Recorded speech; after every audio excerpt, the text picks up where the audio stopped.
Hey, Warrior Saints. Glad to have you beautiful people with us as we continue our conversation from yesterday. Maybe let's shift just a little in our small time we have left. We've made our case, i.e. I've rambled a lot. I think hopefully I said good things, God willing, but let's put some meat on these bones. Jesus Christ tells us in the Gospel of Matthew, right, in chapter 4, that he's fasted, he's hungry, the devil tempts him, make these rocks into bread. He says, man does not live by bread alone, but by every word that proceeds from the mouth of God, which, interestingly enough, the Lord is quoting Deuteronomy, right, mm-hmm. which is the same one we were just reading that, I'm going to give you this land, but you got to do my business. That brings life. So the Lord tells us that, and the Lord is willing to put up his own life in the same gospel in 26, when in the garden he says, let the cup pass, nevertheless, not my will, but yours, right? So how do we do that? I mean, what are, in your estimation, Deke, what are some like real practical ways that we can do? What are some commandments and what are the ways we can do it? How's that for a long intro question? Yeah, I mean, first and foremost, if we're going to summarize the commandments as love God and love neighbor, then I mean, I'm just going to hit on those two because I don't want to go through all 10. Really, I just don't want to talk about covet. But I think you first, love God. So show up. Show up to church, We'll be back on Sunday with Orthros and Divine Liturgy at 9 and 10 respectively. Okay, there you go. But, I mean, show up. Be there. Be present. And when you're there, let church do what church is there to do. Don't come to church just out of obligation.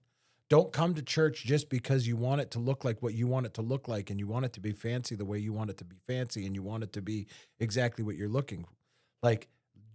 Go to church because it is there that God does his business, and you are being taught what it means for you to do his business. So do you think some people, as you just said, are looking for church to be somehow what they're looking for? I think often people are looking for church to be what they're looking for, and I think they're looking for magic all over the place. Have they found? They still haven't found what they're looking for. Come on, that was good. That was a good setup. I'm proud of you for that one. I didn't see that one coming. You caught me with my mouth open. But but first and foremost, we do that, and then we show that we love God by going out after we leave there. And we go and we do the business. And what the business is we go and we love God by loving neighbor. We show, we practice, we put that into action. Like in the Orthodox liturgy, everything is driving us towards the cross and being taught what it means for us to be self-sacrificial. We are then sent back out in the world, and we're given communities, and we're given communal life, and we're giving people so that we have opportunities to practice self-sacrifice. Not because we have communities so that they can learn how to serve us. Right. But communities become an opportunity for us to learn how to serve others. So when we go home, what are we doing? How are we putting that into action? Do we have other people that we're at home with? Or, like when I get home, the only thing I want to do is put my feet up and take a nap. Mm-hmm. The only thing my daughter does not want me to do is put my feet up and take a nap. So I'm faced with a very difficult choice every single Sunday. Am I going to put my money where my mouth is? Yeah. Or am I going to make her go sit in her room and be quiet so that I can close my eyes for 2 minutes? Yeah. Right. And it's a real struggle every single week. For sure. Yeah, no, for sure. Sweet girl. She can do whatever she wants. Play with the kid. All right. So I'm going to send her to your house on Sunday. Yeah. Just after I take my nap. Well played. That's so funny. All right, set the jokes aside for sweet Eleanor. I mean, your point makes the point that the reference as loving God means hearing his voice and doing his commandments, right? Like I don't want my kids to love me by buying me cute little gifts on Father's Day or birthdays. Those are cute and nice and I love them. But when they love me is when they do what I teach them and live the way I want them to live. And so God is saying, love me that way. And what I'm telling you and teaching you is to love the other person, right? So in the story of your daughter, she becomes the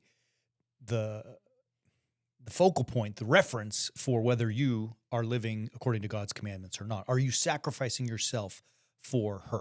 And I don't think it's a bad thing to take a nap, especially after Sunday. We know how taxing that is. But the point you're making is that your temptation is to focus on you and what you need.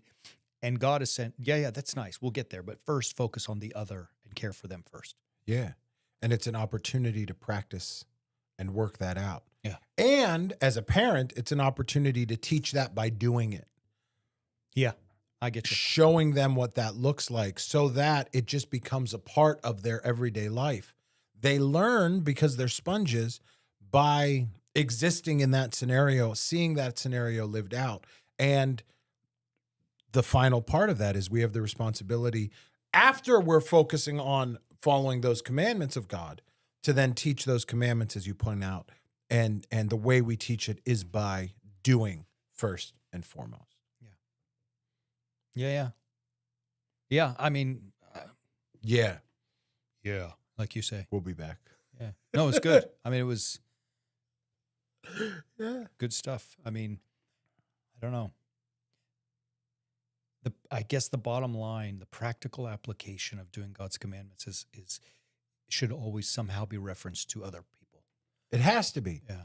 And I mean, we can talk about tons of practical, Right. actually very super specific things, but each one of us knows deep down what that practical application looks like specifically in our lives.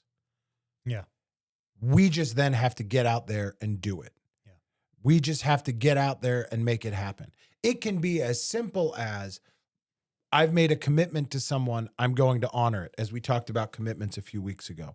It can be as simple as I have focused on myself so much as a result of the self-esteem movement, as we've talked about In the past, right. Versus now I'm going to get outside of myself and recognize that God has commanded me to do more. And the way that I'm going to start doing more is just small acts for others. Even if it's as simple as thinking about what are my actions going to do to this other? What ramifications of my actions will exist for another person? Or it could be as simple as, hypothetically speaking, a friend is alone with their kids and I'm going to go to the children's museum with them later so that they're not all by themselves with their kids like I'm making our poor youth pastor do. I was going to say, At some point. Don't worry, I'm not invited. That wasn't a setup to invite you to go to the children's museum, but I mean, you're welcome if you'd like to join us. But I mean, it's literally just finding these little things that we can do that focus on other people. The more that we practice those little things, then the big things become easier. The big acts of doing things for others, because we've built a system and a network where that's just what we do. That's a great point. I'm glad you said that. I love it. No, really. The little things start to train us for the big things. Mm-hmm. Yeah, I'm with you. Great stuff. All right, great stuff, beautiful people. Glad you were with us. Hope you enjoyed this one. We didn't know quite where it was going to go, but it goed. Just a couple of things, like as we were talking about, and Deacon Greg brought it up, like we don't read scripture literally.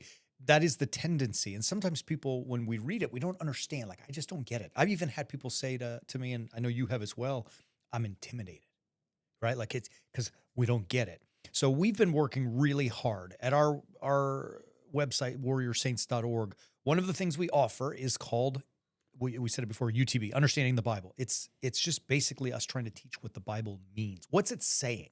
Not what I'm saying it's saying, not what you're saying it's saying. What is it saying? We're trying to pull out of it rather than push into it, right? And so forgive me to sound arrogant, guys, but we're pretty proud of it. We work hard at it. Our goal is to get through the entire book, chapter by chapter. We've got, I don't know how many are up there now, 10 or 15 books already there. Ezekiel's up there. Genesis is up there. Amos is up there. We did Matthew. We did Mark, 1 and 2 Corinthians. Galatians we did, right? We did Revelation.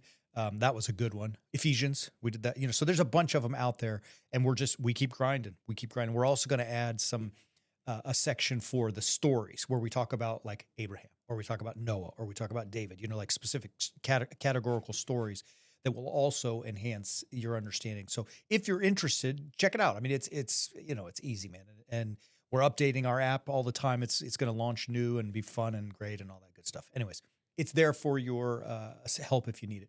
We will be back Sunday at 9 and 10 for Orthros and Liturgy. Please join us, share our links, invite other people to join us anytime, all the time. And then we'll come back next week. Maybe, I don't know. Let's see. We'll figure out something fun to talk about next week. But love you. Thank you for being with us. Thanks for watching. As always, keep walking on the way of the warrior saint.